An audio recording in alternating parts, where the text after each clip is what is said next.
Hi there, welcome back to the Dylan Rounds case. Today I want to address a recent issue I've encountered to the point where it does make me think maybe this time someone or something out there is trying to silence me when it comes to the Dylan Rounds case. Make sure to stick around from start to finish to understand what I'm referring to. If people are present right now in this live video premiere, welcome. Feel free to share your thoughts, opinions, and reactions in the live chat. A slight level of focus is necessary today to understand the real issue because it is a serious problem, okay? And I want to know your input and your thoughts. So leave comments down below in the comment section.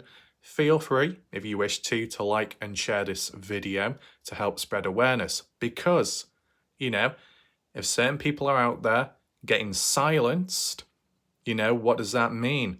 Does it reveal a level, a depth behind the Dylan Rounds case that we've not seen before? Is someone getting close and that's why there's a level of pushback? Well, today what I want to share with you are some patterns, back-to-back patterns, which occurred as of this morning when I woke up, which was unexpected, right? I had a few issues last night as well, which I'll refer to shortly. But I'm going to show you some screenshots as well today, as well as the claim, who it's from and where, etc. And, you can share your thoughts. I do think it's a big coincidence considering the videos, the titles, what it's referring to, who it's referring to, and the level of resistance met. If it was just a random video here and there, one, and that was it, yeah, it can happen, a false ID claim. But when it's back to back, it does make you think, okay? Also, make sure to stick around in this video because later on we will be looking at the last comments from my previous Dylan Rounds video when looking at the Chop Shop roadblock. Make sure to stick around for that because there's quite a few comments to get through, to address, to acknowledge, and it might provide a better understanding for you watching, okay? If you want to catch up on previous videos and you want to check links elsewhere, down below in the comment section, the pinned comment will be some links if you wish to visit them, okay? As of recently, to be honest, I've not really covered that many Dylan Rounds videos. I've attempted to upload a short video here and there. I can explain more about that shortly. But yeah, why? Why in general? Why the level of silence or stepping back? Well, it's just because there's not as much to cover, right? There's no point forcing stuff out. Okay, you've got the court date coming up, October 2nd with Brenner. Will it lead to anything? I don't know. It's just a matter of wait and see. But in between, there's no harm in stepping back just to loosen up a little bit, to breathe. When you get that chance to actually breathe, it's like, whoa, I've just woken up from a coma. That's what it feels like, okay? That's how locked on and serious I have been for over a year. The moment I suddenly stop and wake up, I'm like coming out of a coma. Right, that really says a lot, okay? But today, this video had to be covered on the case, the community, and in general for my channel as a channel update and to acknowledge a serious issue. It's been on and off in the past, as some of you will know, when it comes to YouTube limiting my videos and the odd video receiving false copyright claims, etc., with music used, which in fact wasn't, nor did it exist in my video to begin with, false claims like that. In the past, it was so infrequent, you probably couldn't, develop a pattern or pick up on a pattern at the time. It was just here and there. But when it starts happening back to back, very close together, that's when I think other people started piecing it together or coming up with their own theories and ideas. And that's viewers on my channel, right? To refer back to the past, there was viewers on my channel previously that said, could there be other people within this case, the Dylan Rounds community, trying to get my channel shut down, trying to cause disruption on my channel, to discredit me, to silence my videos? Was that ever a possibility? At the time, I didn't really pick up or acknowledge it too much because there wasn't a strong pattern to put across. I could understand other people thinking outside of the box, and having their own thoughts and ideas. I get that. But I don't know, sometimes it just needs a little bit more of a push, a bit more of a prompt to make me think a certain way, right? Because if you think of other channels and communities out there that have covered the case who may have had issues, they've jumped from one thing to another, like Salty Pancakes community and ex-members, how they just jumped about from one thing to another erratically and irrationally. That happened, right? But at least here, it's been done a bit more in a controlled way. And even times when it's so obscure or hard to see or pick out, times where I've been questioned and doubted, it still turned out to be that was the case. So there's levels of control which varies between channel to channel and how people react to a problem and issue, right?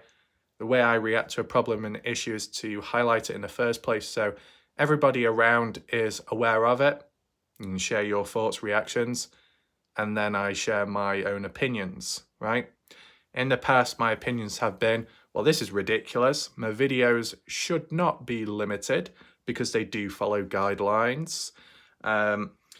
Copyright claims, the music ones, upon realizing, you know what, I shouldn't have to, take this away or mute the music or cut the video down just in case it goes wrong. No, I'll dispute it. I'll make an appeal. And that's what I've done ever since. And for most part of it, it has been successful. As for the music claims, it's been 100% successful in terms of it being overruled, overturned, and, being okay once again. But this is the thing. Yeah, you can make an appeal for this and that, and it might work out, but does it fix the root problem? No, it's always there, and you'll be going round and round in a circle. And for it to happen so much in a short space of time from last night till this morning, there's definitely something going on, right? And that's to do with the Dylan Rounds case. Does it apply to Kenny Veach as well? Yeah, it does. So would that mean it's on a bigger scale? Just YouTube in general? But this is the thing. If YouTube are trying to silence me directly, then why are they also pushing my videos out there in terms of the impressions, as I discussed last night? It wouldn't make much sense. Unless it's because you've got people with obsessions who are coming after me from the Kenny Veach toxic community and those from the Dylan Rounds toxic community that have covered both areas, both cases extensively to the point where I'm now seen or visualized as the villain. Maybe. Unfortunate, but I guess it is what it is. So be sure to let me know your thoughts down below. I just want to try and give a backstory to how things unfolded as of today and last night of what truly happened. Just to set the scene so you understand the situation and how silly it is. And then I'll present to you the photos of the videos which have been claimed, the titles of them, as well as who it was claimed by. And it might reveal a bit of a pattern. And then we go from there, okay? So the backstory is, last night, yes, I uploaded a video in general. It was more of a support, helpful, how-to tip video when it comes to YouTubers, content creators on YouTube. That turned out okay. But then later on, I decided I'm going to upload a short video onto YouTube. I'm going to do a Kenny Veach short video. Because recently I thought, okay, there might be times where I can't really say much new about a case. But if I can give a summary of something that's been previously talked about, which was very important, bring it back into the pool so then new people hear about it, it could unlock new possibilities and new interest in the case. And I actually did that briefly, right, in recent time, last month or so. Did a few Kenny Veach videos. One got 15,000 views, another one got about 5.5 thousand, and they will go up over time. Just like another one what I did recently, which was about 500 or just under, that will eventually tick over, right? I actually did my first ever proper shorts video on the Dylan Rounds case on YouTube. 2.2k views, and that was done a few days ago. 2,200 people watched that short video about the Dylan Rounds case. On average, recently, my Dylan Rounds normal videos that I've uploaded, not shorts, normal videos, have got about 600 views. So it goes to show how influential YouTube Shorts are. So if you are in a situation where you want to spread awareness about a missing person case and you feel that it's failing in the normal department when it comes to uploading videos to your channel, consider doing a short YouTube video, a summary of the case or a certain finding, and it might bring in new interest and it can go from there. It is one way to gain more subscribers, shorts, etc. So it's worth taking into mind. So that's why I thought, well, I'll do another Kenny Veach video from last night in the early hours of the morning, because there's a certain time slot of where it works best, which is 0000, following into the next day, right? Set it, schedule it for that time. But before that even happened, once the video uploaded and it was doing its checks, it turned limited. And it's like, what? Why is a short video limited? Take in mind, when it comes to short videos, you don't have the opportunity to rate the video, whether it follows guidelines or not, whether it's sensitive or not. You don't get to rate it. So if you follow the guidelines, I guess it's approved of. If you don't follow the guidelines, it's instantly crushed and limited. In the past, when it was the 2022 World Cup, right, when Argentina won it, and it was doing a penalty shootout, I recorded that and uploaded it to YouTube. Immediately, the video was physically taken down by YouTube because it broke copyright stuff, because it was recorded from the TV, from my phone, of a channel, BBC. Oh, wow. So I got punished for that. Uploaded it to TikTok, no issues at all. It's pathetic, isn't it? But direct action was taken at that point in time, but I didn't have the option to rate the video, so there's not much you can do about it, right? So the short video last night on Kenny Veach was instantly limited by YouTube for not following guidelines. What was the short video about? Just me giving a summary of the Kenny Veach case, a certain finding. I think it was to do with, did Kenny Veach leave a hint, a prompt as to where he could be found afterwards? The video was limited immediately. I made an appeal, but you have to wait a few days for that to be fixed, which could take up to 1 week. I'm not going to sit back for 1 week and do nothing in between. So I thought, right, on the spot, I'll just upload another Kenny Veach short video whilst I'm waiting. I did that last night. Second one was to do with the strange paranormal stuff, I think, or a voice caught on camera. Upon uploading that video, what happened? Limited as well. 2 back-to-back shorts about the Kenny Veach case were limited. But why? When they follow the guidelines. You know, normally, well, not normally because it shouldn't happen in the first place, but at times when things like this happen, such as YouTube, their automated system falsely rates your video, falsely limits them. It's not good, right? It can happen. It can hiccup. It can be a mistake. But then normally, if you upload a different video afterwards, it'll be okay. That's what I did, and yet it wasn't. It was limited as well. And I thought, no, this can't be happening. 2 separate videos on the same subject, both limited. Do YouTube have an agenda against the Kenny Veach case? Maybe, in that regards.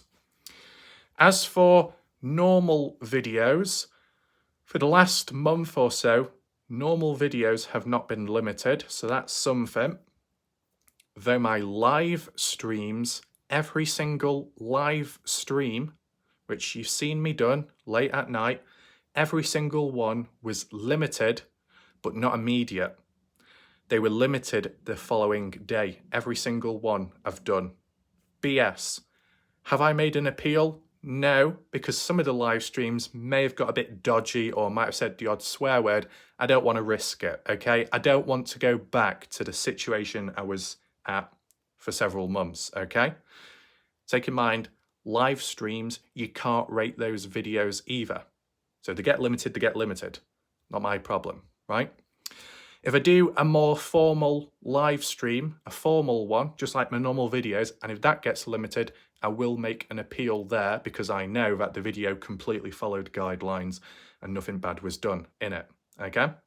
So YouTube are still limiting my short videos infrequently, unjustly, and YouTube are also limiting every single live stream video I do. My normal videos are okay at this moment in time, but as of what happened this morning in a different department, oh no, I'm experiencing other issues as well, which I'll get to very shortly, okay? So what I ended up doing last night was, because the 2 videos were limited for not following guidelines, even though they did, I just thought, right, it seems to be no matter what Kenny Veach video I upload, no matter what MCave topic thing I do, it's going to be limited, I'm going to be silenced. So I just thought, right, I'll upload a random video from my phone or something, a UFO one. The UFO sighting from 2017, I uploaded it to YouTube, it was approved, there was no issues. Did it perform well? F all, it did shit, okay? It was useless. But I just uploaded it because I thought I wanted to get one video out at least, you know? So that's what I did. But when waking up this morning, about 3 to 5 or so different copyright claims I received when waking up, and it's like, what? Were they all at once? Well, 1 or 2 were, but then the rest followed. What do you call it, periodically or something? It wasn't like all at once, but it happened one after one after one, all within the same day or so. And it's like, why? Why all of a sudden, right? And why my old videos on the Dylan Rounds case? We're not talking about my last Dylan Rounds video or the one before that. We're talking about ones maybe months ago, maybe longer, right? And I'll present some examples to you shortly in terms of the photos and the titles, right? But yeah, receiving these claims and restrictions, and it's like, well, why? Why? It was classified as a copyright ID claim for music that was used or supposedly used in my video, which is classified as copyright. But you know what the thing is? Just like last time, and the time before that, and the time before that, and before that, not once of the music that has been claimed has appeared in my video. All the music that I have used has been from a different YouTube channel, Co-AG Music, who do copyright-free music, so anyone can use it. I've even reached out to Co-AG in the past, and they said, yes, you can use the music. Thank you for reaching out. No issues there. Never had an issue with that channel directly. But over time, these third-party people have come on in and claimed this and claimed that as their own, or claimed that their own music was used in my video when it never existed to begin with. Because it does, at times, give a description, the name of the artist or group, and as well the name of the song and when it was used in your video. And 10 times out of 10, with high degree confidence, if you do listen to that claimed music, it sounds nothing like the music you have used. It's a false ID claim, right? And as we're talking about mistakes made by YouTube, mistakes made by the automated system, it can happen here and there. But when it happens so much within a short space of time, within the same day, with the same videos and themes as to one another, there is clearly something else going on, right? For sure. And for it to be old videos in the past, someone looking back at them, claiming them, reporting them, what's going on? Right? This is the first time I would say where it felt like there's been a pattern when it comes to this area. If we refer back to what happened last time, where it was for definite that someone was out to get me, make sure you're listening. Remember Brookie? Yeah, Brookie Blues Cruise, the female that is also known as Kendra Penn, Penn, Kendra Penn, some kind of living housing, living care assistant, all of public information, okay, on the articles online. Doing a video of that in the past. Why? It was relevant to the Dylan Rounds case. Kendra Penn, also known as Brookie, decided to come on in and say that she's been building a rapport with Brenner trying to get him to speak and talk and open up. Did any of that ever happen? No. Did it lead to anything? No. Did it lead to Brenner opening up, talking? No. It didn't lead to anything. It led to confusion, frustration, and just a mess. Candice Cooley called Brookie out. Even Jim Terry, of all people, did. And then a few others. Where did Brookie go? Just disappeared. And then supposedly started covering other true crime cases, joining into other communities. And I did a simple awareness video besides the other one saying, you know, if you come across Brookie, be careful, be cautious, just in case more BS is spread, right? Because of those 2 videos or so that I made about her, at a later point, I received a report from YouTube that those 2 videos were reported by someone unknown for a privacy violation, breaking guidelines on YouTube. Thing is, what I said and what I covered was all public information. As said, it's online, it's on a website, it's all public information, nothing was broken. I didn't do anything because there was no need to, and YouTube didn't do anything. My videos remained up, they weren't taken down, it was all okay. But someone tried, right? And it wasn't like all in one go. It was one report followed by another report, followed by a third report, etc.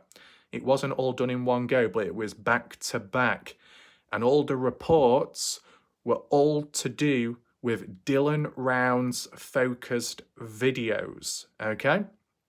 So there was somebody out there within the community or once in the community that wanted those videos specifically to be taken down. And all I was doing was revealing the truth and analysing it. But someone couldn't handle the truth, so they wanted it taken down. And that's why they tried reporting my videos, because of it. Why did they not want the truth coming out? Was it because it revealed something about them, it exposed them and they didn't like it? Or was it because it was touching a nerve within the Dylan Rounds case somewhere? One or the other, but it was clear that there was an individual out there directly trying to take me down and take some of my videos down, because it did say someone filed a report against me on YouTube, though it was unsuccessful. And that's the way it should be, because no guidelines were broken at the time, okay? But it's just an example of what's happened in the past with me, okay, in the Dylan Rounds case and community. Arguably speaking, over the course of this year or months, whatever, over the course of me covering the Dylan Rounds case, basically, I've had more problems in this time on YouTube with this case, this community, than I have all the other times on YouTube years before. Okay, maybe back then I wasn't as big, I was a nobody, but I had less problems back then, and even in the Kenny Veach case, compared to what I've come across in the Dylan Rounds one. So does that mean the Dylan Rounds case, the community, the people within it, the characters are more volatile? Possibly. The way they react to certain coverage, the way, you know, if you do a light-hearted video, they snap at that. And if you do an informative one or some kind of discussion analysis, they snap at this. And then if you do a direct video, either it be light-hearted or serious, they snap at that. Do we know exactly who is who and what is what? Not really.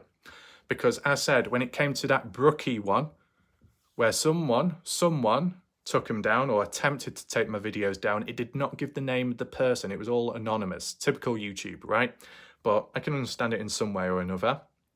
But I guess if you had to try and guess who it was, you'd probably say it was Brookie, right? Because if those videos that were being reported as breaking violation of guidelines and stuff, you know, it didn't. And because it was a specific theme of a specific character within the case, then it's like that it was them themselves, you know, what the video was talking about, Brookie. Could it have been anyone else? Well, to be honest, if it was anybody else, still, at the end of the day, what it highlights is, regardless of whoever it is, there are people out there that don't like other people covering the case of Dylan Rounds. And that is truly pathetic, right? I mean, you can get the likes of Ty Corbin, Lance Kelly, etc. that do their videos. Am I going out of my way to take them down? No, they can do whatever they want. They can do what they need to do, whatever. Other people can come on in and complain and say that they're doing it wrong or doing it incorrect. I can share my brief opinions and thoughts or share the different perspectives of what others think about it. But that aside, I'm just doing my coverage. They're doing their coverage. It's when one starts encroaching on one another's platform, community coverage, and starts discrediting it or causing additional problems when it's not necessary, more so the disruption aspect, right? And as I said, disruption can follow in different formats, whether it be people coming into the live chat, babbling on, causing a lot of just nonsense, or in the comment section itself. Or it can be a bit more physical, trying to take down a channel, trying to take down a video, or trying to silence it in some way or another. And I've already experienced that previously.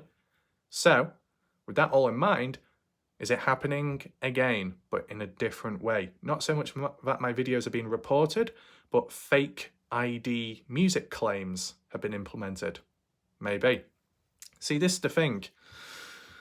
When it comes to like copyright claims, okay, it's not a strike, but it can go wrong. It can backfire in some way or another. Like if you dispute something and it falls through and you repeatedly make that mistake, you can be punished for it, right? So maybe that is the indirect methods by people out there as what they hope and wish for. But it's just not working out because at the end of the day, as I said, music claimed in my videos doesn't exist in my video. So it's definitely a false claim. But why has it happened? Why is it happening now? Why is it happening on my older Dylan Rounds videos? It didn't happen back then, so why is it happening all of a sudden now? Is it because someone's doing a cleanup job, right? Someone or a group wanting to get rid of this and get rid of that? I mean, unrelated, but the likes of Salty Pancakes channel gone off YouTube, the original one, meaning the videos lost as well. The Shack Ladies live streams partially talking about the case have gone. Doug's No Thanks videos and live streams with Candice Cooley have all gone because channel being terminated, etc. It's like people out there have done the thing, covered videos, and, you know, regarding the channels or videos that might have been taken down for certain reasons, let's say, they're not recoverable. A portion, a piece of the Dylan Rounds jigsaw puzzle coverage has now been lost forever. And that's not that good. Is there any area where people pick up on that? Because like this is the thing. If you've got certain channels, exclude No Thanks, because that was for other reasons. But if you've got certain channels out there being reported or mass reported and it's petty behaviour, if this person goes down, then they take the other person down with them, as we've seen previously. Do any of the general public realise the consequences it can have on the case itself? Let that sink in for a second.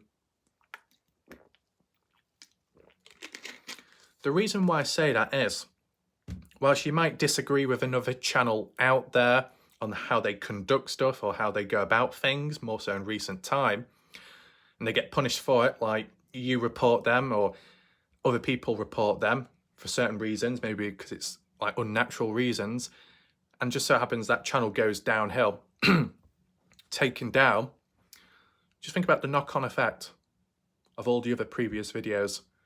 Just like maybe the times, moments where people have acknowledged a certain channel out there for past coverage, past videos on the Dylan Rounds case. It did well, it was successful, it was interesting.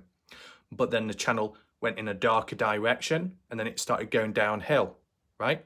And then people didn't approve of that. And then it led to somehow reporting one another. And then it led to the channel being taken down. When a channel is terminated, all the videos go as well.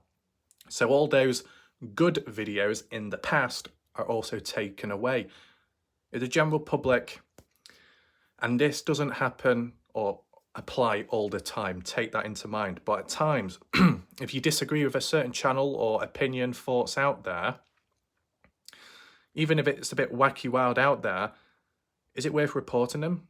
Because it just leads to the previous stuff, which could have been considered better coverage, being lost. And how does that help the case? Or are people doing it in the background because they feel it's their job, a clean-up job?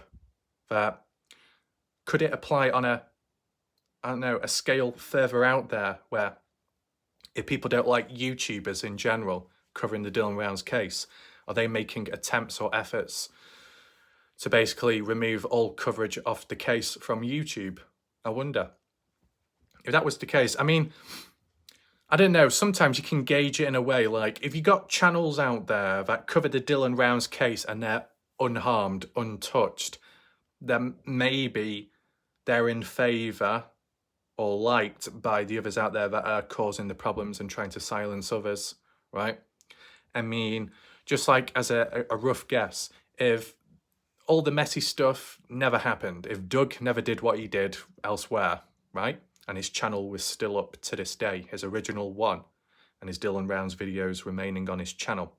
If everybody else was being shut down or supposedly silenced, and yet he was the only one that wasn't touched, then you could suggest that maybe it's along the lines of Candice Cooley, Justin Rounds, the family, and those supporters, right? Because if you think about it, up to a certain point, Doug was on good terms with the likes of Candice Cooley, right? Who's the mother of Dylan Rounds, directly within the case. And maybe to an extent Justin Rounds too. If they're not touched, harmed or attacked, as for Doug's channel at the time, but everybody else is, then it shows up, it kind of explains where it could be coming from, the resistance, right? If certain people out there, such as the family, don't like YouTubers and people covering the case on the platform, and they want that stuff gone, and they may try and find ways to get rid of it, but they just so happen to like or approve of the odd YouTube channel out there, like Mob Crew Chris, take that into mind as well, or Doug, and they're left unharmed, then there's a bit of biasness showing, right? You've got to ask yourself, what about Ty Corbin, Lance Kelly? You look at Ty Corbin's channel, okay? It's not exactly fully developed, but he's got other things going on. You know, he just uploads videos when he can and just to share the story along with searching for Dylan, etc. I get the whole format, right? The only thing maybe lacking is the video titles. It should say Dylan Rounds search in the title, so it's more relevant and the keywords are used, and then people will know what it's all about, and you'll get more people watching the videos. And this is the thing, whilst other people out there will claim, oh, I'm not doing it for the views, well then, what are you doing it for? You got to ask yourself that, okay? If people say that they're covering a case, covering a mystery, and they don't care about the views, then like, well, why are you doing it? You know, if you're doing it to spread awareness, well, you need as many people to hear about it, right? You need people present to hear about it.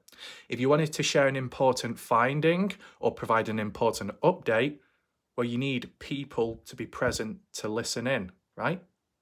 If you want to solve the case, or if your motive was to, you know, set the narrative straight, to clear the BS, to clean the case up, to prevent people from being confused anymore, then obviously the main goal or focus would be to get as many people watching that video as possible, okay? Because it matches with the motive. It's really self-explanatory, that. If it was just a basis of, oh, you've made a funny video, you've done a funny edit of somebody and you wanted them to watch it and maybe some of their friends, and only 20 people watched it, it's a success because the right people watched it. Who cares about anyone else in the background? That wasn't the main point or motive. But if you're doing it on a bigger scale and you want people to be informed about something, then you need as many people to be present to be informed about it, right? That's just what I'm saying. But anyway, referring back to Ty Corbin, Lance Kelly's individual channels, do any of you know if they've had issues or not when it comes to the platform YouTube? The reason why I'm just saying that is because if it still applies till this day, separately, individually, whatever, Ty Corbin, Lance Kelly were thanked by Justin Rounds in the past. Although Justin Rounds said he couldn't stand YouTubers, the platform YouTube, and those that cover the case online, he approved of Ty Corbin and Lance Kelly in the past for what they've done, going out there searching. Now, yeah, general public or people online don't all agree with them, but, you know, it's just disagreements there. But if certain family members on the inside approve of external channels and communities out there, then they're probably going to have like a little halo effect around them, seen as innocent and unpenetrable. You get what I'm saying? Lance Kelly has had issues or supposed controversy elsewhere, but that was between different channels and communities online. I mean, Candice Cooley individually can't stand Ty Corbin, can't stand Lance Kelly, at least from what was last mentioned in the past, when Candice Cooley were calling them out in videos, I think, on Doug's channel when they were doing the live stream interviews, right? So there's that. But if you've got at least one of the family members on the inside that approves of your channel, you're probably going to be better off in terms of safety. Does that make sense? So maybe that explains why in certain areas you got people trying to please everybody out there so they remain safe as they are. Now, you look at me, am I pleasing everybody? No. In some areas, far from it. Have I maintained the most balance within the case? Yes, I have. But by maintaining such balance and consistency and being in the epicenter of it all, questioning each individual and not just focusing on one side, it makes me an enemy of everybody, or potentially an enemy of everybody, meaning I could get targeted from all angles, sides, and characters and oppositions. Yeah, there are pros and cons to that type of coverage, but I'm still here, so that's something, I guess. But due to this rough patch as of recent time, something has gone wrong, and it's trying to understand why all of a sudden as well, as I'm trying to figure out. So, I think, just let me know your thoughts down below in the comment section if you have seen other channels struggle or go through BS. And I don't just mean in general, I mean specifically in the Dylan Rounds case and community. Have you seen other YouTube channels out there, big or small, have the same issues as me? Just want to know. Let me, leave your thoughts down below in the comment section. So, reverting back to my issue, welcome. If anyone has joined, make sure to rewind back to the beginning so you haven't missed anything. We've talked about some very important points. And back-to-back videos of mine receiving copyright claims, false ID, music claims as of today. Back-to-back, all on the same subject of Dylan Rounds. Very odd. It's never happened to this extent before. So what's really going on? Well, why not? Let's take a closer look at the videos that have been claimed for using certain music which didn't exist. Let's look at those videos, the titles of them, and see if there's an additional pattern there. Let's head on over to the screenshots right away. So here's one of them. This is in the email format, in case you're wondering. I did cut some bits out, but basically this is like the format of the email I received from YouTube directly. And I know some people in the past have said, are you sure this is genuine? It could be fake. It could be a scam. Somebody out there in the case could be sending out false reports and emails like this, pretending to be YouTube when it's not them. Well, what I can say is this is all official. This is all genuine, because when I did go into the YouTube studio mode, I did get the same message there as what I've received here. Okay, so it is all real, this. So it says in brackets by YouTube, a copyright claim was created for the content, in quote, and then it reads the title of that video of mine, a past one. It was called Dylan Rounds Progress Made, Candice Cooley Update, Lance Kelly and Ty Corbin Breakdown in Communication, question mark. So this video was claimed a copyright for music used within that video, even though it wasn't used. I will reveal to you the music that was claimed at the end of this slideshow. I just want to show these, videos in question first of all. Okay. The reason why I wanted to show you the titles of these videos, just to put into perspective that some of these are quite old. So did someone research and look back at these past videos to make these claims or nudge someone out there in the right direction to target me? You know what I'm saying? And more so, the focus on the titles of the videos. If we're referring, and make sure everybody is listening right now, everybody in the chat, people watching right here, right now, and those in the background, reality is, if in the past, individual specific titled videos about the likes of Brookie ended up receiving violation complaints and reports towards me, there was an agenda. Is there an agenda here? Let me know your thoughts based on the titles of these videos which have been copyright claimed, okay? As I said, this one was about Dylan Rounds, of course, and it mentioned the key words Candice Cooley update and Lance Kelly and Ty Corbin breakdown in communication. So this was documenting at the time when Ty Corbin, Lance Kelly parted ways, etc., and was questioning it at the time. Now, at the time when touching upon it, first of all, Ty Corbin got very defensive in the early days, okay? Just because I wasn't fully aware of the situation or I didn't fully explain it at the time, Ty Corbin got very uptight and very defensive. He was like, you got to make a video, man. You got to say that I have no more involvement with Lance Kelly, no more. You got to make that clear in your video. You got to do that, Warlike Raf. You know, you got to make it clear. And it's like, calm down. But that's how defensive Ty Corbin gets at times. And more so, moments of miscommunication, misunderstandings of language, etc. Reoccurring themes that within the case. So I'm aware, right? And also here, talking about Lance Kelly. Does Lance Kelly have an issue with me? I don't think so. I don't think he knows who I am or my channel, so it is what it is. We do our own things, that's fine, that's good. Okay, Lance Kelly has been called out numerous times by different people, but I've not personally had issues from Lance Kelly directly, though arguably I have had issues from some of his followers, viewers, or more so, or as an alternative, viewers from my channel over time who then transitioned onto other channels out there and then, I don't know, got resistant towards me afterwards. You know, that type of stuff, it happens, but yeah, I'm just highlighting it, making an observation, that's all. So yeah, this was the first video, I believe, of the day where I received the copyright claim notice via the emails, and it was also mentioned in the YouTube studio mode.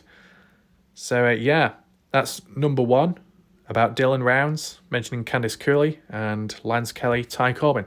Let's move on to the next one.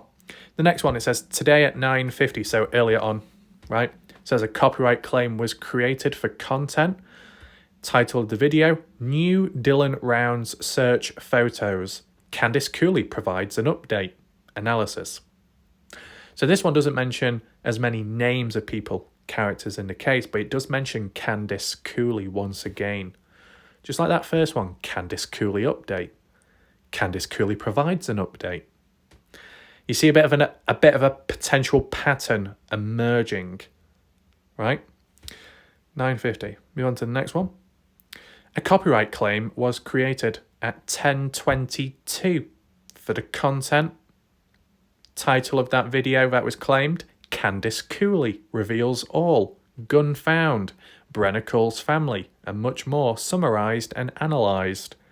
Take in mind that the titles of my videos, it is difficult to summarise it all when there is a lot to talk about.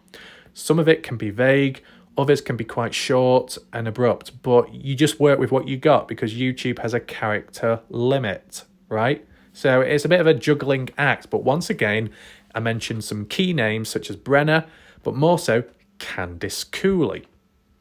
So at least what I've noticed, the reoccurring themes and patterns within each of these videos is they're all to do with Dylan Rounds, the case, right, missing person, and they all mention Candice Cooley's name, Candice Cooley, Candice Cooley, and Candice Cooley.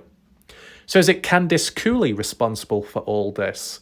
Part of me would say no, because she's probably got more important, better things to be doing. And if she can't stand YouTubers, then she's probably going to stay far away from them. But could there be somebody else out there in support of Candice Cooley trying to act as a vigilante in their mindset, or another family member, or the Find Dylan Rounds Facebook page community. You get what I'm saying? I mean, the difference between the Dylan Rounds case and coverage compared to the likes of the Christine Passay Parker missing woman case is that when I covered Dylan Rounds, besides general public, I didn't really see any family members or friends of friends acknowledge these videos. Or, that aside, certain key individuals, they never reached out and said, hey, you need to stop. No, none of that happened. With the Christine Passay Parker case, you had family members, key family members of that missing person reaching out and saying, thank you for making this video. Thank you for spreading awareness. And even friends of friends did the same thing.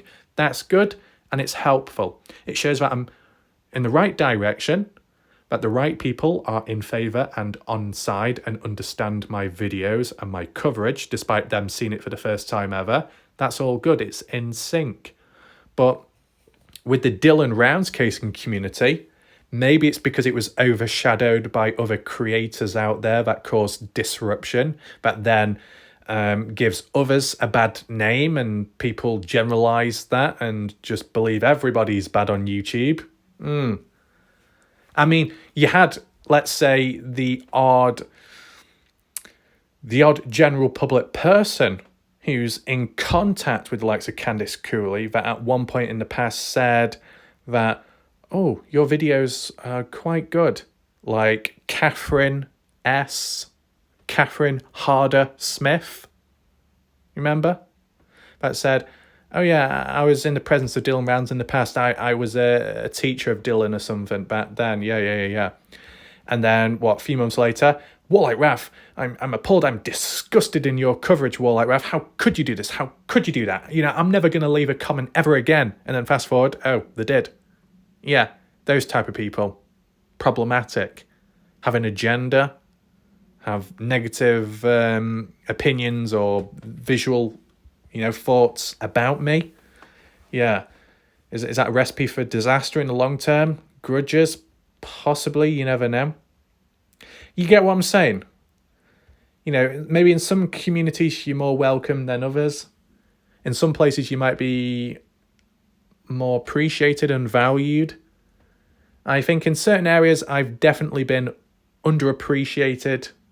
Not with everyone, but just certain people out there, just being honest. And that's not just coming from me directly. Other people, viewers, have said that before I said that today. People have said it in the past.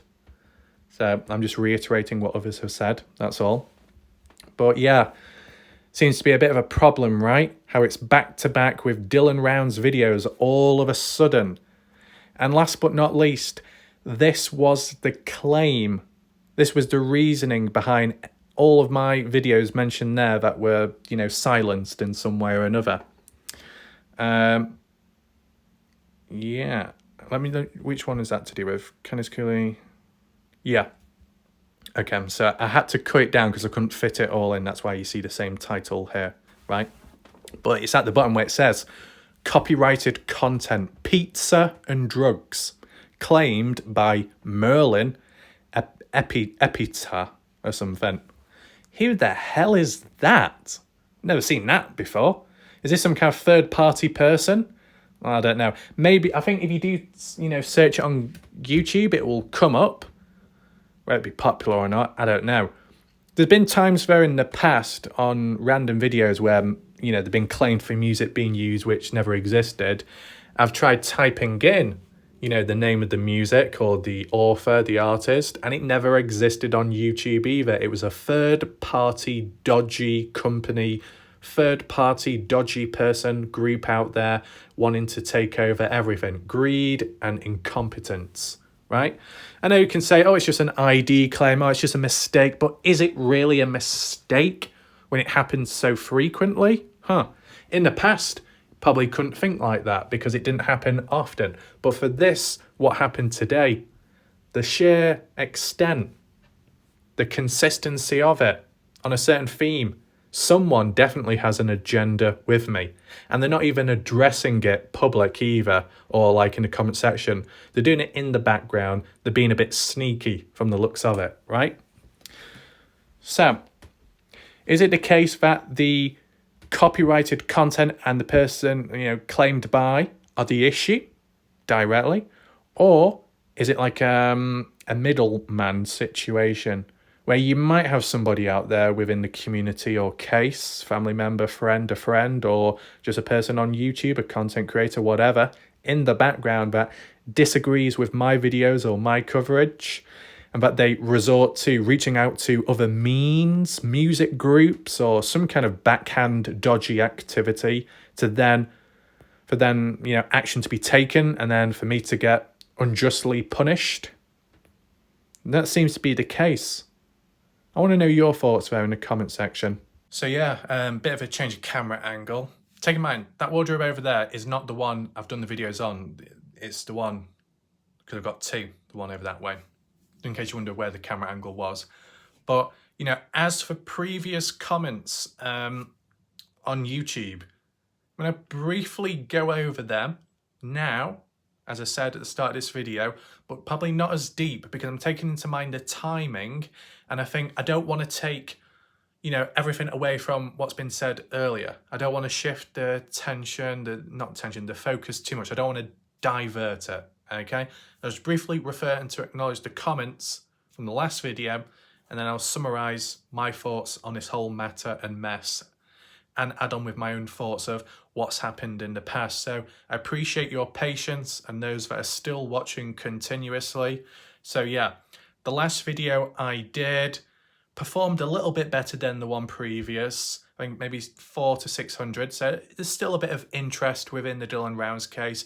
And it was talking about the chop shop and adding on with information which has supposedly been around for some time, and I heard about it recently when June passed it on from where she heard it from, Ty Corbin supposedly, that there was a roadblock en route to the chop shop, and it was on the 28th of May, the day Dylan Rounds was murdered, and it was trying to understand, was there a roadblock because it was done to prevent anyone from getting down to the chop shop because that's where Dylan Rounds possibly was being disposed of, etc. I went on the maps, I looked at possible routes and ways you could get there and certain exit entrance points, etc. Just tying on and reinforcing a certain key area and the story of the case, how it could have played a role. And considering the place has not been searched properly, and I think never been searched by police or family, bit of a red flag, okay? As said, I might need to do a follow-up video on that red flag, but include and actually look and acknowledge the comments from last night's video. I'm just briefly referring to it now because when I did look at the comments, there was quite a lot of them. There's a total of 41 comments of that last video. Considering that the numbers have dwindled elsewhere, yet the comments remained high, what that goes to show is, in that one particular video, the last one that I covered, it was of some interest to a fair few people out there for discussions of great length to take place in the comment section, which is all good and it is a positive and it needs to be acknowledged. I think there might have been a couple of contributions and comments by Robert Berger or something. Sometimes he does leave quite a few comments, but don't worry, Indiana. Don't worry, Christy B. There was no comments to do with the boots are back on. The boots are back on. Jarvis Jordan, the boots are back on. No, the boots are back on. Did they ever leave? I don't know. Those comments. There was none of them.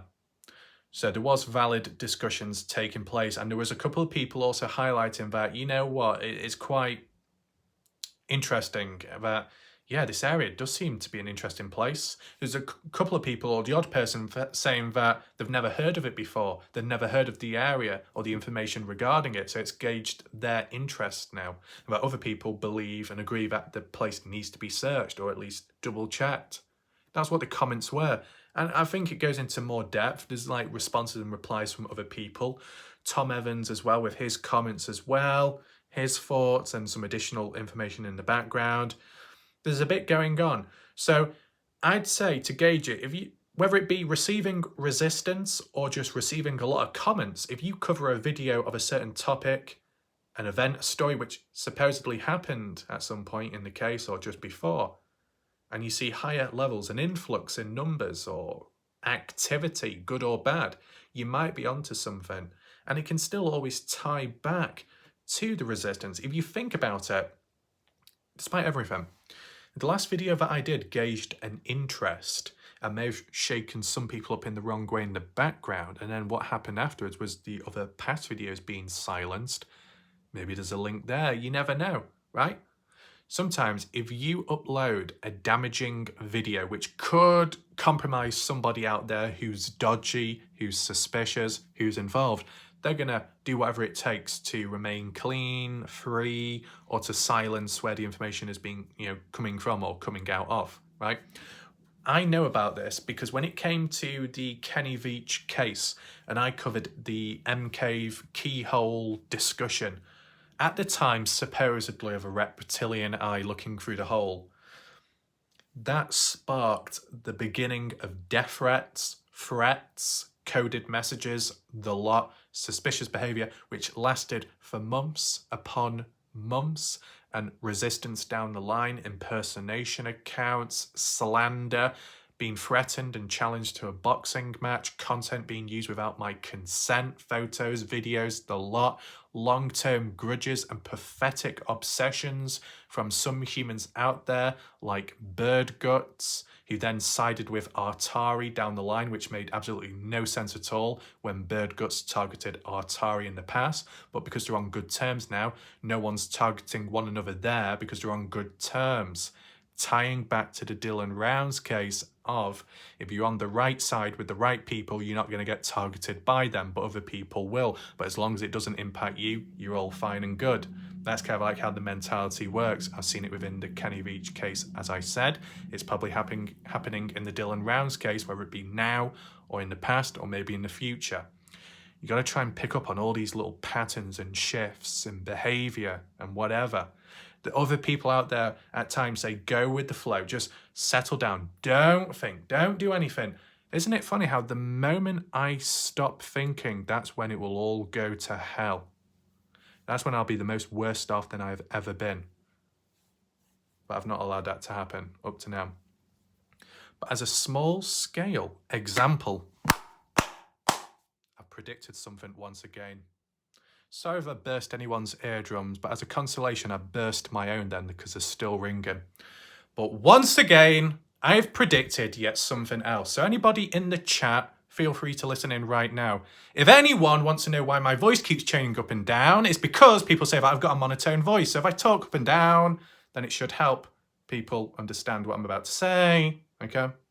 But I made a prediction recently saying it'd be interesting to see what would happen if I stepped back from the case in a sense of not pushing back the resistance, right?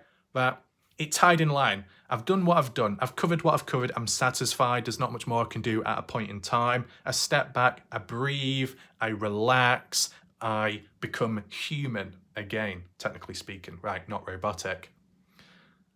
And literally right after that, you've got people coming out with conspiracies, theories, sudden changes. Oh, no, Dylan Rounds died this way. Oh, no, Dylan Rounds died that way. Oh, no, Dylan got chopped up. Oh, well, actually, there's video footage of it. What? What are you on about?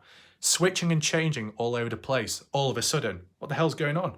What's the sudden change? When, in the background, at least with the case directly, there's still been a level of silence. So what? Because of that opportunity of being silent, more people can speak up and then create their own narrative. Well, that's great, isn't it? Not. So that's happened. And then on top of that, with me being silenced recently with those copyright claims, music ID claims, and Kenny Veach videos being limited, silenced in a covert style way. Isn't it interesting? Take a step back and then boom, hit hard, resistance, negative, bang, bang, all over the place, trying to take me down. So, what would happen if I did F all? What would happen if I thought, oh, never mind. Whoever would just keep repeating it over and over again with the next video and the next video and the next video, taking it down one by one. Now you see why and what can happen when you do let it all go, right? Not to be taken out of context, that. So, what about under the bigger picture if you left it longer? Well, the case goes to shit, basically. More confusion than ever. More headaches, more questioning, more doubting, more double thinking. Is it double guessing or something? That's what will happen, okay? Might be some people here and there in the background or viewers of mine that might have learned more, but then now they don't know what to think, or they're questioning the whole story that we have followed in general. And okay, that can happen, I know, but it's the damage it can do, right? Whether it be on the case or the people who are listening, trying to watch along. As said, and I've always maintained this with whatever case I cover, I don't like the idea of if I was in a situation where a case made some form of progress and then I decided to then go against the information or go against it completely in a way like rebelling. Because if you question it or undermine it too much, I don't know, it seems like you're going against the facts or you're going against things that have been put in place or progression made. So if you're doing the opposite, you're kind of going backwards and, the opposite of making progress, right? I just don't think it's a good idea. Now, does that apply within the Dylan Rounds case? I think the Dylan Rounds case is more malleable because some people don't know what's true and what's not. Some people may follow the story and believe in it, others don't from the beginning. Those that may believe in it, some of them end up realising, oh, it was a lie, or they hear alternative information down the line and then they change pathways with the story and then look back and think, whoa, so everything I learned was a lie? Is life a lie? And then it can expand from there, right? Some things can get out of proportion. Some things can be exaggerated, right? Even in the past when it came to things being reported on the Dylan Rounds case itself, exaggeration taking place, a bit OTT at times. So, I think it can get worse. Let's do a condition, okay? The condition is, and this is a prediction, okay, so make sure you're listening. If on the 2nd of October, that the court case, the trial, whatever, of Brenner does occur and is successful and not delayed, if it does go through with it, and on the condition that valuable information is shared, maybe never heard of before information, or just setting the record straight and we hear it, and that maybe there's court documents and there's actually depth to it and it's actually relevant to the Dylan Rounds case. If it ticks all those boxes, then I think it will calm things down, and then it will obviously give more for like maybe me or others to work with and look back at and question and make sense of it and apply it elsewhere, right? But the prediction, if those conditions are not met, whether it be because the court trial is delayed till next year, let's just say something wacky happens. I know some people will say, no, it won't happen. But if it did, if something just randomly happened and it was pushed back to next year, or if on the conditions that the court case does go through and happens, but really not much is talked about and it's very short, or on the condition that things are talked about relevant to the case, but it's all stuff we've just heard of before, so it doesn't really change anything, and then it ends like that. If any of those conditions are met, then the case will get worse. The confusion will get worse. The back and forth discussions just go out of sync and just become a mess. Just all over the place, right? Not good, not good. What you can say though is, how bad could it get? The worst of the worst, or only so bad? Take into mind the factors of maybe at times there's less people covering it now than there was back then. So there's less people now than there's less resistant. Who are still present covering it besides me? Ty Corbin, Lance Kelly, and basically Bob Farrell. That's it. And if on the odd occasion Jim Terry calls in on Bob's channel or something, or does their own little Rumble show or something, I don't know, whatever out there, they might refer to it. And that's about it. You don't have Pancakes and his minions, but you still have Pancakes X viewers. ex-hardline prats still about. Okay? But they only gather when certain channels in their favour or in their interest, for whatever reason, good or bad, are on. Right?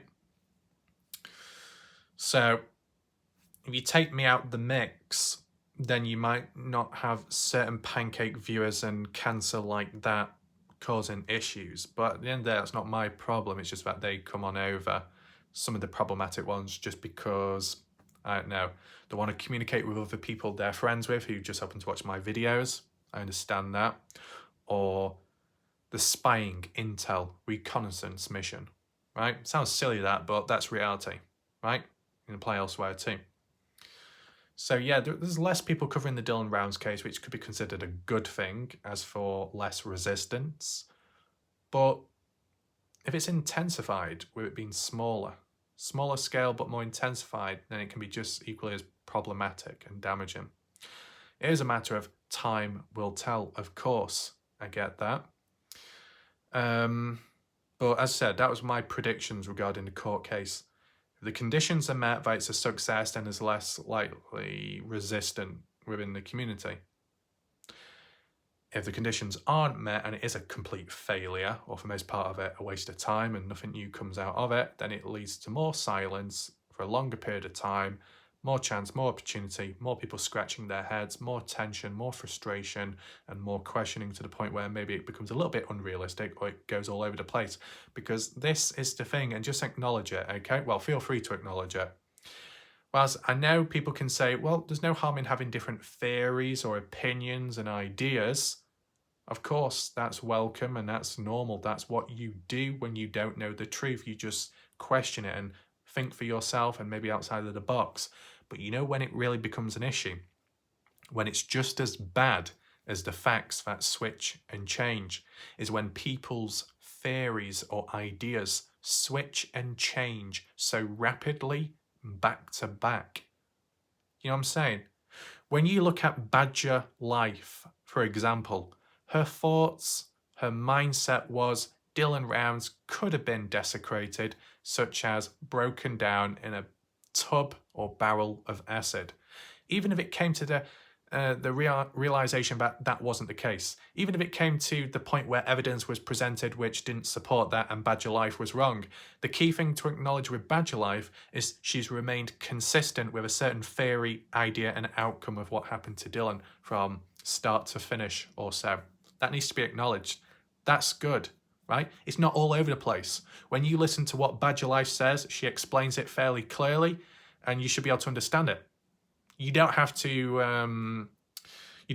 agree with it, but it's somewhat easy to understand and follow, right? Whether she's right or wrong, she's remained consistent. And that can apply to some of the viewers out there, I guess. But the people out there where they go from one extreme to another, that 1 minute, oh, Dylan Rounds was chopped up, to no, Dylan Rounds wasn't chopped up. Instead, Dylan Rounds was supposedly put into a horsebox trailer and fed hay. What? Or, you know, other ideas of, oh no, Dylan Rounds was taken to a rubbish dump and disposed of that way. Oh no, it's actually changed now to Dylan Rounds was taken to a rubbish dump, but just a little sprinkle here, a little sprinkle there, a few fingers dumped over there, a head dumped over here, and a leg chucked over that way in that rubbish dump.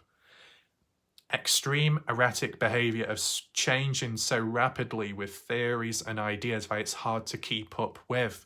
And where's the stability behind it, right? You need a level of stability, right, to believe in those people who theorize stuff. If there's no stability and it's all over the place and it's very reckless, then is there much foundations behind what they say? Are they even aware of what they're thinking? Do they even know what they're doing? You know what I'm saying?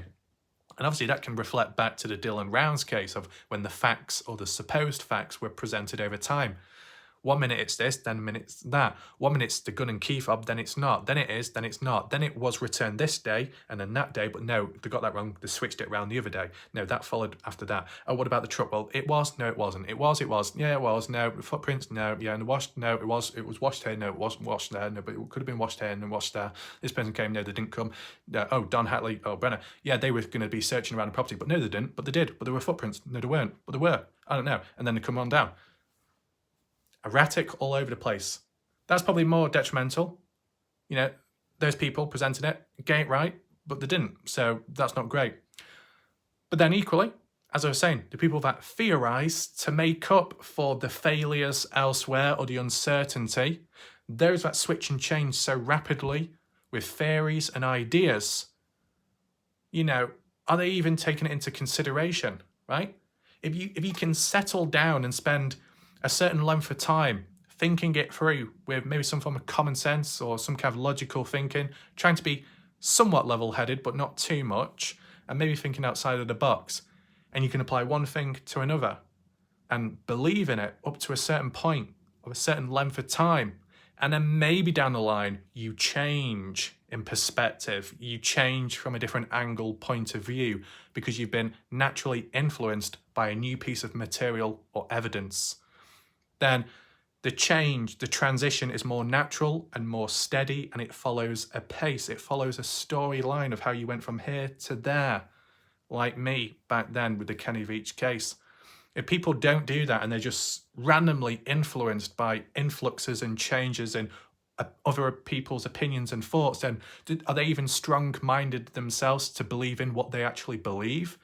Or is it just very loose and casual? Because if it's very loose and casual, then how are other people supposed to believe in that or even take it seriously?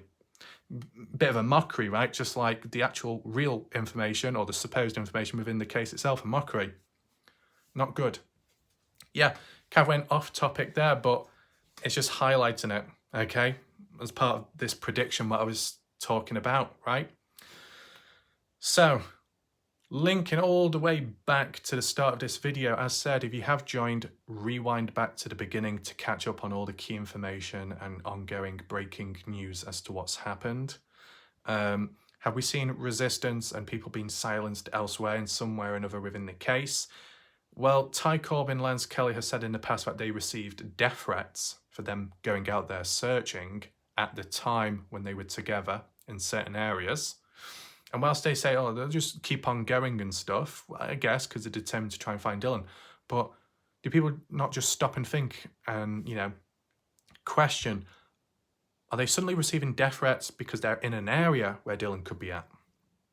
You know, I'd say, if you receive resistance at a certain time, then maybe you're in the right direction, you're getting close to the truth. Well, act on it in some way, question it in some way. By pushing on, it's a form of resilience, I get that, but if you're not picking up on these like little details in between, that's a problem. What happens if it is a game of hot and cold? You're covering the case consistently, you touch a certain point, you touch a nerve with someone within the case, you receive resistance, whether it be boots on ground coverage or online media coverage, research, receive resistance, not so good, but you push on, keep on going. And eventually that resistance drowns out, goes quiet. Other people would say, that is a victory. You've done well. You've kept on going. You're resilient. You're strong. And it's like, yeah, but hold on. Why has the resistance gone? You know, people will question, why did resistance come along in the first place? Why? Does it have to happen? And who is it? And what's their motive? You will question that, right? But you must also question the times of when the resistance goes. Why did it go quiet? Why is there no resistance anymore? Is it because it's a game of hot and cold?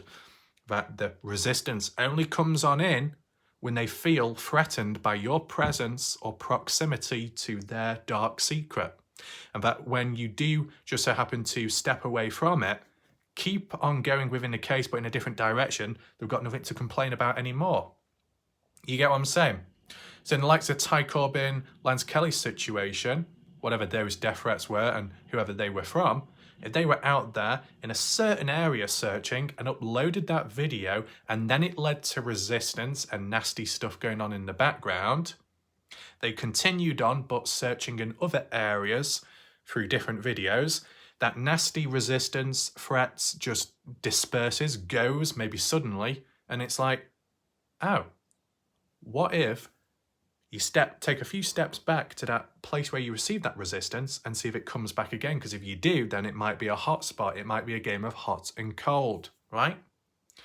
Guess that happened with me in the Kenny Veach case community. That when I covered certain areas, whether it's be to the cave or the keyhole, whenever I made references to that, and in the future when I made references to it, certain ghost people from the past re-emerged, maybe with different profiles or different accounts. You get what I'm saying? You know, you can cover something, you can receive resistance, and then you can move on. But then why not test later, returning back to that topic and seeing if it happens again? Because if it happens again, most certainly, that you have touched upon something quite important.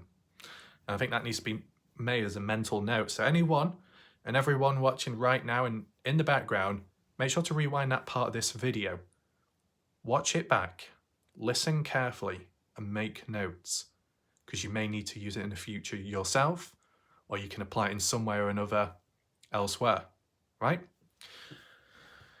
Anything else? Any other forms of resistance? Well, we don't need to go deep because it's been mentioned in the past, but the other form of resistance was just the disruption level, where you had people, channels, coordinated attempts of going into a live chat or a live premiere chat and saying a lot of nonsense or starting drama or discrediting a lot of stuff, being a smart arse, being argumentative, typical type mentality stuff, as you see from some of the pancake pickers over time, or the undead zombie horde out there, or even the happy flappy hippie happy dappy sunflower group, or the Candice Cooley Association. We've seen it. I've seen it. It's happened. It's faded with time. Was it directed at a specific video? Maybe not. It was just at a time where there was disagreement. Let's all gather together like a witch hunt and try and silence the person. Didn't work. They lost on energy. Stamina game, no longer present, or don't have the energy, or can't be bothered to continue with the resistance. Yes, it can link back to a stamina war when it comes to resistance. How long can you go? How deep can you go? How far do you want to go? Is it worth it? Is it going to be rough? If you go deep, will it be rough? Will you go hard? You know, are they going to go hard if they go deep? Will you go hard if they go deep? How do you react? How do you respond to it? Can it get rough? Can it get rugged? Can it get messy? If they go deep, does it create a mess? If they go hard, if they go fast, is it going to be a cleanup job afterwards? You know, what's the repercussions? What's the consequences down the line? Sometimes you never find out because at the end of the day, one person pulls out quicker than the other. Their pull out is weaker than the other person because they can't go as far, they can't last as long, they've got to pull out quicker. That's what happens, okay? And I've seen it within the case. Stamina war. Just so happens that my username mentions war, so there you go there. But I've always broken it down and tried simplifying it that you'll get resistance from certain type of people. One, the ones directly involved in the case who are responsible in some way or don't want the truth being revealed by another person, so they'll do whatever it takes to silence whoever, right? Two, the people that may be very competitive in nature, evolutionary competitiveness, they'll do whatever it takes to discredit others so they get over the finish line themselves first and claim all the glory and victory. Number three are the people that just do it for fun, messing around because they're degenerates, that they don't care about the case, they're just here to cause mess all the time and just mess it all up, which is not helpful. They're like the three different levels of resistance, or like the three different types of people that cause it, okay? The jokers, messing about, the ones who want to be on top, and then those that don't want to be discovered within it. So all in all, who's at fault here? Who's the one in the background? You know, why have my videos, my older videos on the case been targeted? Let me know all your comments down below. If you got questions, list them too. But if you got strong thoughts, strong opinions, which you couldn't share in the live chat or couldn't fit in, list it all down below. You're welcome to. If you want to mention grievances as well, you can do that as well. See, this is the one thing I want to acknowledge and highlight very quickly. You will get certain characters and key names, if they haven't appeared already, or not, or if they appear later, you will get the typical comment aimed at Warlight Raf stating, "Oh, get over yourself, Warlight Raf," as if we've got the time of day to bother with you or your videos. You know, your coverage is lacking. We don't want anything to do with it. We've got better, more important things to be doing. We're not going to spend the time to report you or to restrict your content. You know, you're a lost cause, Warlight Raf. You know, get over yourself. It's not all about you. That's in summary as to what people would say.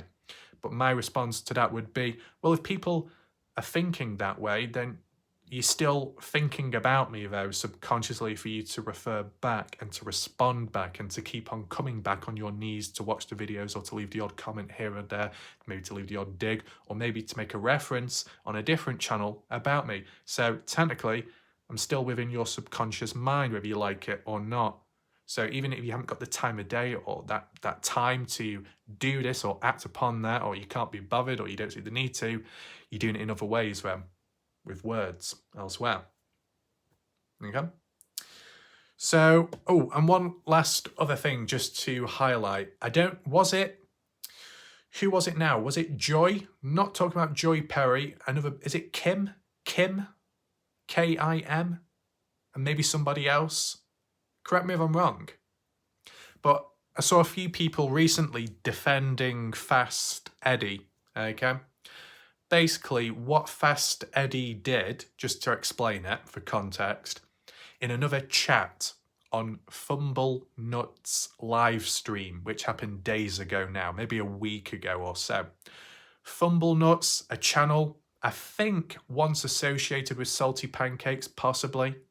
And then you got former Jim Terry viewers that have come on over to Fumble Nuts channel. I think that applies to Betty Hayward, Guidance, Watch Her Crazy. You know, new alliances emerging and forming. Potato pickers, ex-hardliners breaking out and then forming their own little group and ball. Okay, it happens. But when you get the odd few problematic people that come from pre-existing or old form, old firms, groups out there, hardliners like Fast Eddie or wherever he came from, even from the Jim Terry side, whichever one, or hybrid in between, certain mentalities, personality traits show.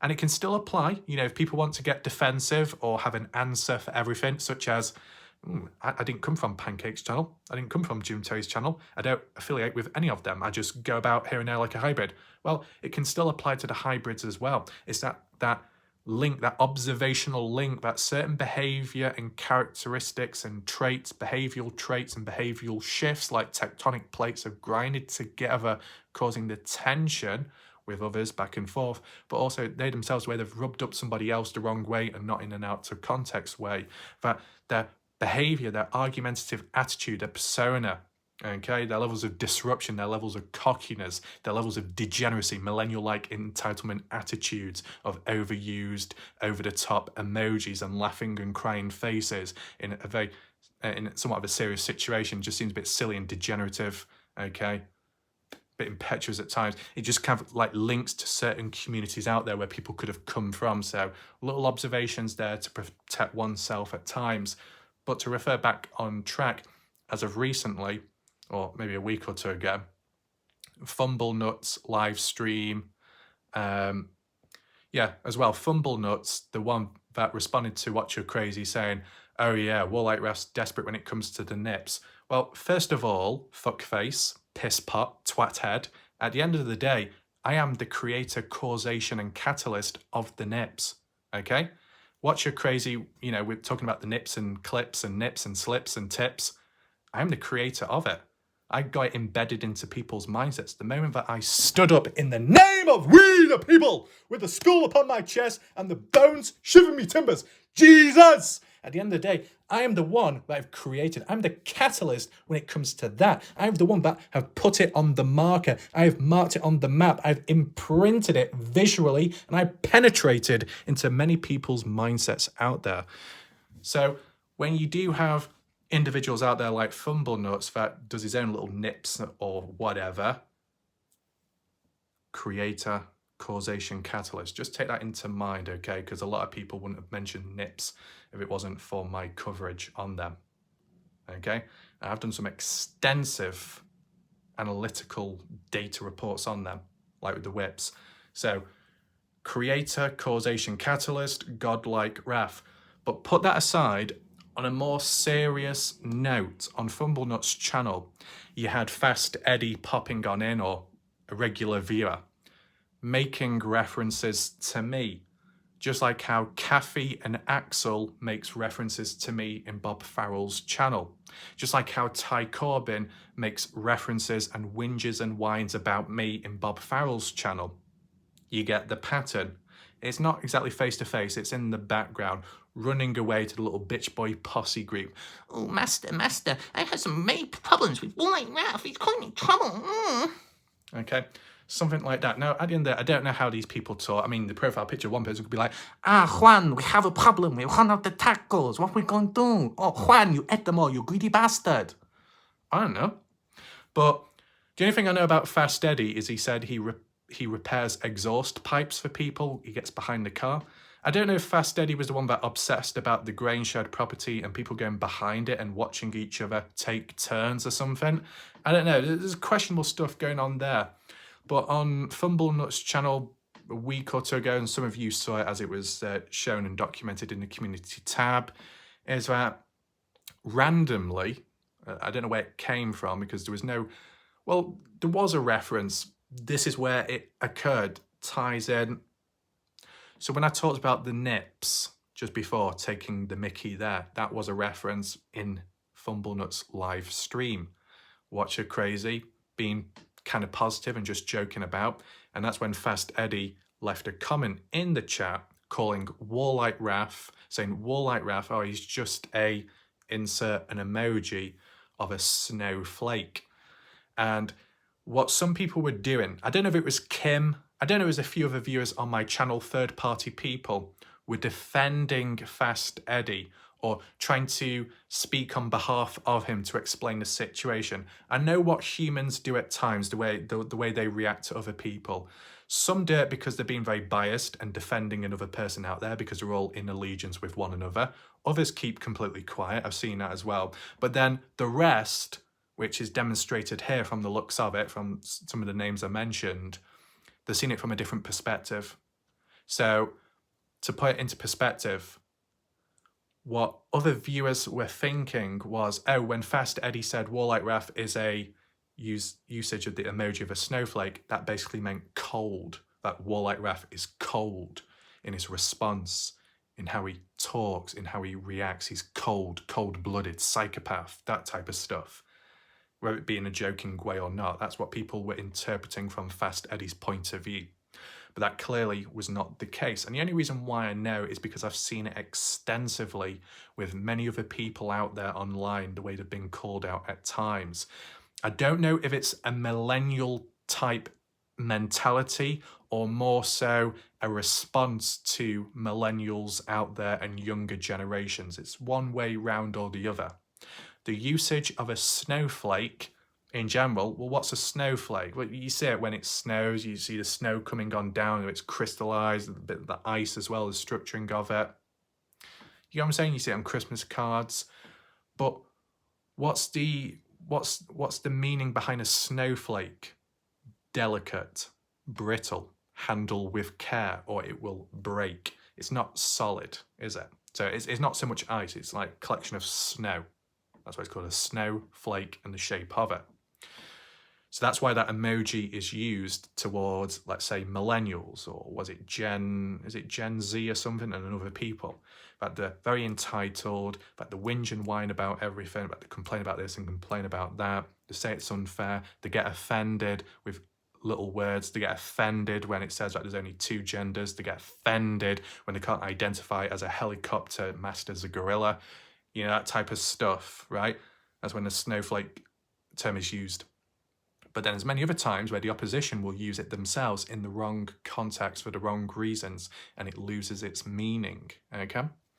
So basically the mentality and the response and reasoning behind Fast Eddie, I know some people won't like this or can't comprehend it, that I can speak on behalf of somebody else's subconscious mind, but I am capable of doing that because I have studied humans for over 10 plus years now.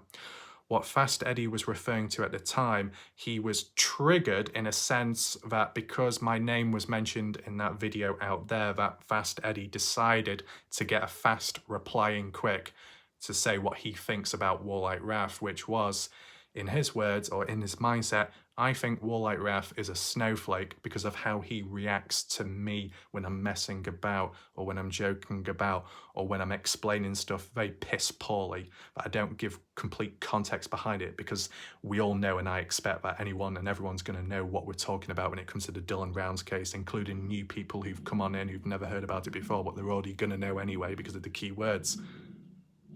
That's basically what's going on in here at the time.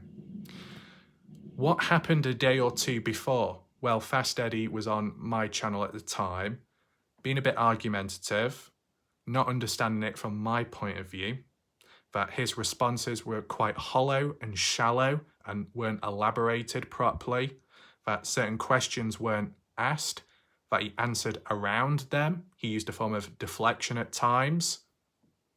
And I was just simply saying and remaining consistent, remaining firm, that, you know, it needs to be explained, context needs to be given, dates, numbers, etc., abbreviations explained there, the steps, the pings, what happened on the day, repetitiveness, repetition is the key to mastery.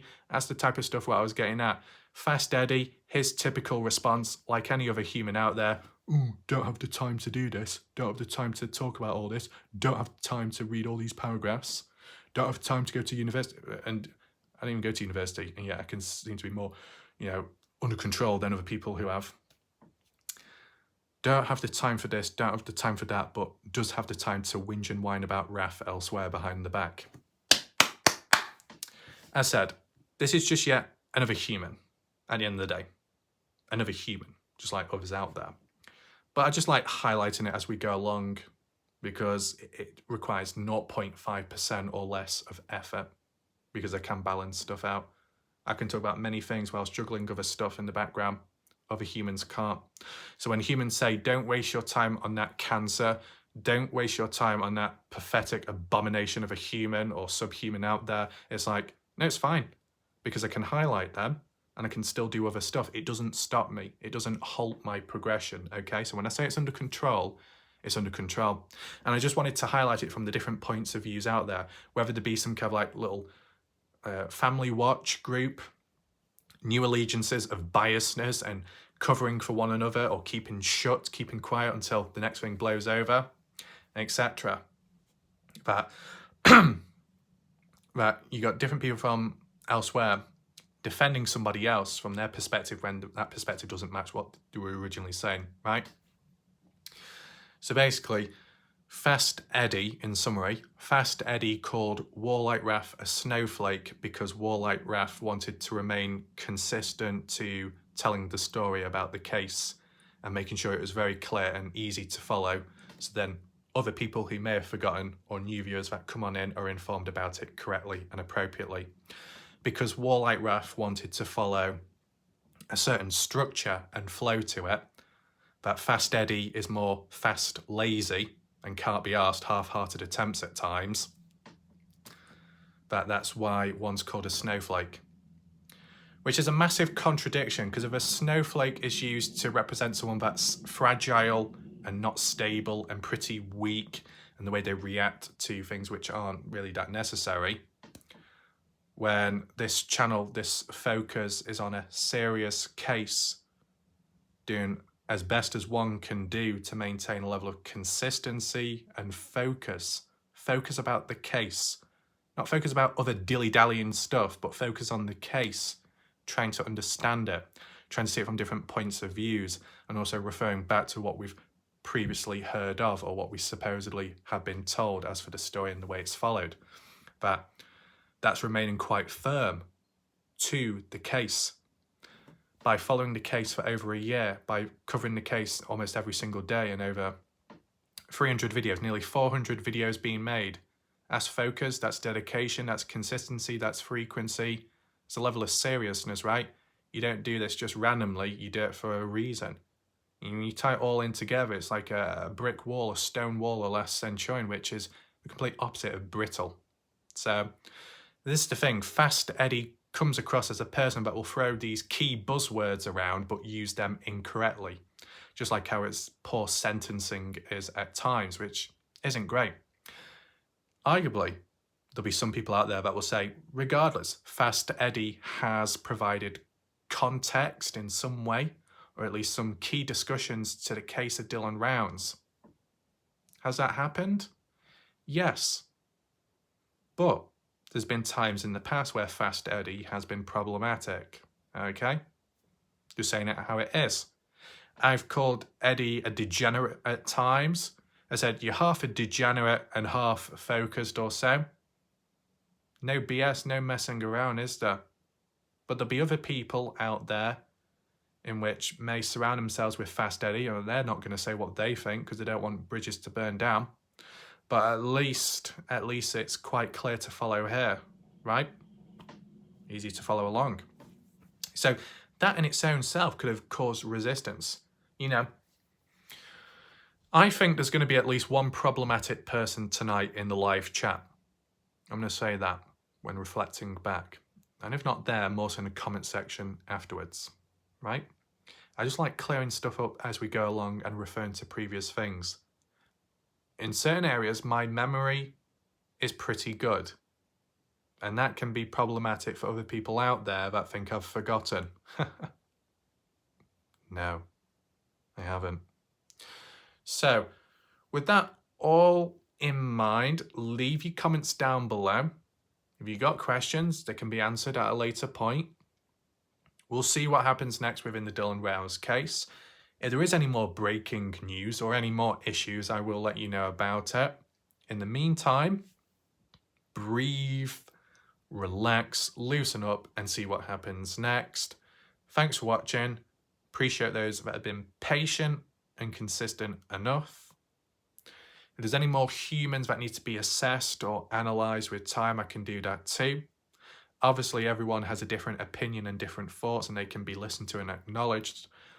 But on occasions, there are times where some people have experienced more than others and seen different sides to certain individuals out there which others haven't seen. So those may hold more knowledge than others, which needs to be also acknowledged too and listened, right?